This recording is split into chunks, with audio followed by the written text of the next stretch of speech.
ಎಲ್ಲಿ ಹೋದ್ರೂ ಕೂಡ ಜೊತೆಯಾಗಿ ಹೋಗ್ತಾ ಇದ್ರು. ಅದೇನೋ ಒಂದು ಸಣ್ಣ ವೈಮನಸ್ಸಿನಿಂದಾಗಿ ಇಬ್ರು ಬೇರೆ ಬೇರೆ ಆಗಿದ್ದಾರೆ ಅಂತ ಹೇಳಲಾಗಿತ್ತು. ಎಲ್ಲದಕ್ಕೂ ನಿರ್ಮಾಪಕ ಉಮಾಪತಿಯವರು ತೆರೆಗೆಳೆದಿದ್ದಾರೆ. ಈ ಚಿತ್ರದಲ್ಲಿ ದರ್ಶನ್ ನಟಿಸುತ್ತಾರೆ ಎಂದಾದ ಮೇಲೆ ಚಿತ್ರಕ್ಕಾಗಿ ಸಿಂಧೂರ ಲಕ್ಷ್ಮಣ ಟೈಟಲ್ ಅವಶ್ಯಕತೆ ಇತ್ತು. ಆದ್ರೆ ಮುಂದೆ ಸತ್ಯ ಏನಂತ ಅರಿತಾಗ ಎಲ್ಲವೂ ತಿಳಿಯಾಗಿದೆ. ಕೋಸ್ಟಲ್ ಕನ್ನಡ ವೀಕ್ಷಿಸಿರುವ ಎಲ್ಲ ಸ್ನೇಹಿತರು ನಮಸ್ಕಾರ. ಕೋಸ್ಟಲ್ ಕನ್ನಡದ ಮತ್ತೊಂದು ವಿಡಿಯೋಗೆ ಸ್ವಾಗತ. ಇವತ್ತಿನ ವಿಡಿಯೋದಲ್ಲಿ ನಾವು ನಿಮಗೆ ಸಿಂಧೂರ ಲಕ್ಷ್ಮಣ ಚಿತ್ರದ ಬಗ್ಗೆ ಒಂದಿಷ್ಟು ಮಾಹಿತಿಯನ್ನ ನೀಡ್ತಾ ಇದ್ದೀವಿ. ಈ ಸಿಂಧೂರ ಲಕ್ಷ್ಮಣ ನಮ್ಮ D boss ಅಭಿನಯಿಸಬೇಕಾಗಿದ್ದಂತಹ cinema.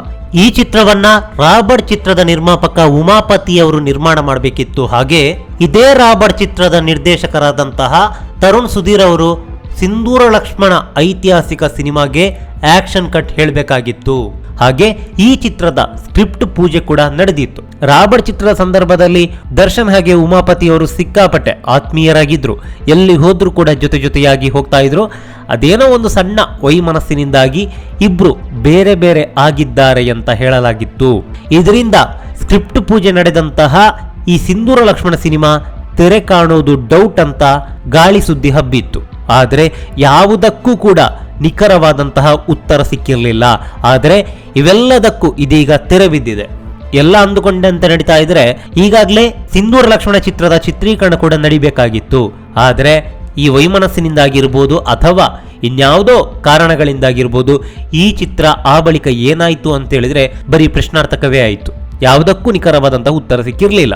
Tarun Sudhir ಅವರಲ್ಲಿ ಈ ವಿಚಾರವನ್ನ ಕೇಳಿದ್ರೆ ಆಗುತ್ತೆ ಅಂತ ಹೇಳಿದ್ರು. ಆದ್ರೆ ನಿರ್ಮಾಪಕ ಯಾರು, ದರ್ಶನ್ ಅವರೇ ಹೀರೋನಾ ಅಂತ ಕೇಳಿದ್ರೆ ಅದಕ್ಕೆ ಅವರಿಂದಲೂ ಉತ್ತರ ಇರಲಿಲ್ಲ. ಆದ್ರೆ ಇದೀಗ ಎಲ್ಲದಕ್ಕೂ ನಿರ್ಮಾಪಕ ಉಮಾಪತಿಯವರು ತೆರೆಗೆಳೆದಿದ್ದಾರೆ. ಉಮಾಪತಿಯವರು ಹೇಳುವ ಪ್ರಕಾರ ಸಿಂಧೂರ ಲಕ್ಷ್ಮಣ ಸಿನಿಮಾ ಆದಷ್ಟು ಬೇಗ ಸೆಟ್ ಇರುತ್ತೆ. ಈ ಸಿನಿಮಾದಲ್ಲಿ ದರ್ಶನ್ ಅವರೇ ಸಿಂಧೂರ ಲಕ್ಷ್ಮಣನಾಗಿ ಅಬ್ಬರಿಸಲಿದ್ದಾರೆ. ತರುಣ್ ಸುಧೀರ್ ಅವರೇ ಈ ಚಿತ್ರವನ್ನ ನಿರ್ದೇಶನ ಮಾಡಲಿದ್ದಾರೆ. ಹೀಗೆ ಚಿತ್ರದ ಬಗ್ಗೆ ಒಂದಿಷ್ಟು ಮಾಹಿತಿಯನ್ನ ಹಂಚಿಕೊಂಡಿದ್ದಾರೆ. ಇನ್ನು ದರ್ಶನ್ ಮತ್ತು ಉಮಾಪತಿ ಅವರ ವೈಮನಸ್ಸು ಹಾಗೆ ಅವರ ಜೊತೆಗೆ ನೀವು ಸಿನಿಮಾವನ್ನ ಮಾಡ್ತೀರಾ ಅಂತ ಕೇಳಿದ್ರೆ ಅದಕ್ಕೆ ಪ್ರತಿಕ್ರಿಯೆ ನೀಡಿದಂತ ಉಮಾಪತಿ ಅವರು ಅದೇ ಬೇರೆ ಇದೇ ಬೇರೆ, ಇದು ಸಿನಿಮಾ. ದರ್ಶನ್ ಸರ್ ಅವರಿಗಾಗಿ ಈ ಸಿನಿಮಾವನ್ನ ಮಾಡಬೇಕು ಅಂತ ಅನ್ಕೊಂಡಿದ್ದೀವಿ. ಅಷ್ಟೇ ಅಲ್ಲದೆ ಈ ಚಿತ್ರ ಅವರಿಗೆ ಸೂಕ್ತ. ಹಾಗಾಗಿ ಈ ಚಿತ್ರದಲ್ಲಿ ಅವರೇ ನಡೆಸಬೇಕು ಅನ್ನೋದು ನನ್ನ ಬಯಕೆ. ಈಗಾಗಲೇ ಸ್ಕ್ರಿಪ್ಟ್ ಕೆಲಸಗಳು ಕೂಡ ಶುರುವಾಗಿದೆ. ಕೆಲವೇ ದಿನಗಳಲ್ಲಿ ಮುಂದಿನ ಹಂತದ ಕೆಲಸ ಶುರುವಾಗುತ್ತೆ. ಈ ಚಿತ್ರದಲ್ಲಿ ದರ್ಶನ್ ನಟಿಸುತ್ತಾರೆ ಎಂದಾದ ಮೇಲೆ ಚಿತ್ರಕ್ಕಾಗಿ ಸಿಂಧೂರ ಲಕ್ಷ್ಮಣ ಟೈಟಲ್ ಅವಶ್ಯಕತೆ ಇತ್ತು. ಟೈಟಲ್ ಸಿಗುವುದು ಕಷ್ಟವಾಗಿದ್ರೂ ಕೂಡ ಟೈಟಲ್ ಅನ್ನು ಖರೀದಿ ಮಾಡಿದ್ದೇನೆ. ಅಧಿಕ ಮೊತ್ತ ಕೊಟ್ಟು ಟೈಟಲ್ ಹಕ್ಕನ್ನು ಪಡ್ಕೊಂಡಿದ್ದೇನೆ. ಮೊದಲಿನ ಯೋಜನೆಯಂತೆಯೇ ಸಿಂಧೂರ ಲಕ್ಷ್ಮಣ ಸಿನಿಮಾವನ್ನು ಶುರು ಮಾಡಬೇಕು ಅನ್ನುವ ಪ್ರಯತ್ನದಲ್ಲಿದ್ದೇನೆ ಅಂತ ಉಮಾಪತಿಯವರು ಎಲ್ಲ ಗೊಂದಲಗಳಿಗೆ ಬ್ರೇಕ್ ಹಾಕಿದ್ದಾರೆ. ಇನ್ನು ಈ ಬಗ್ಗೆ ದರ್ಶನ್ ಅವರ ಜೊತೆಗೆ ನೀವು ಮಾತನಾಡಿದ್ದೀರಾ ಅನ್ನೋ ಪ್ರಶ್ನೆಗೆ ಪ್ರತಿಕ್ರಿಯಿಸಿದ ಉಮಾಪತಿ ಅವರು ಈ ಬಗ್ಗೆ ದರ್ಶನ್ ಸರ್ ಅವರ ಜೊತೆಗೆ ಮಾತಾಡಬೇಕು. ಅವರ ನಿರ್ಧಾರ ಏನಾಗಿರುತ್ತೆ ಎನ್ನುವುದರ ಮೇಲೆ ನಮ್ಮ ಮುಂದಿನ ನಿರ್ಧಾರವಾಗಿರುತ್ತೆ.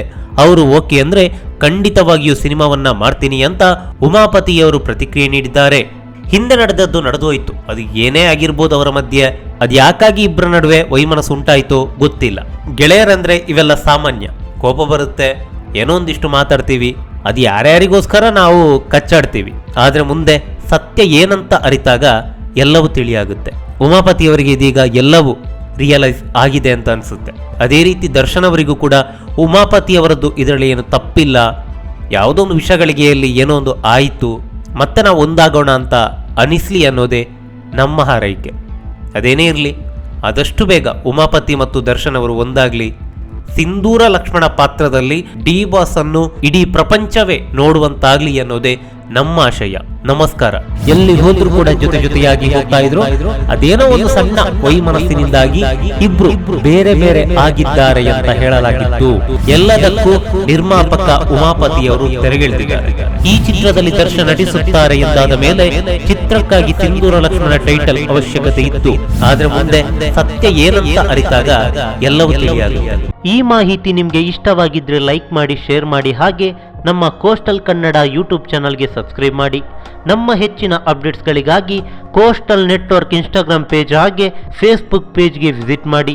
ಧನ್ಯವಾದಗಳು.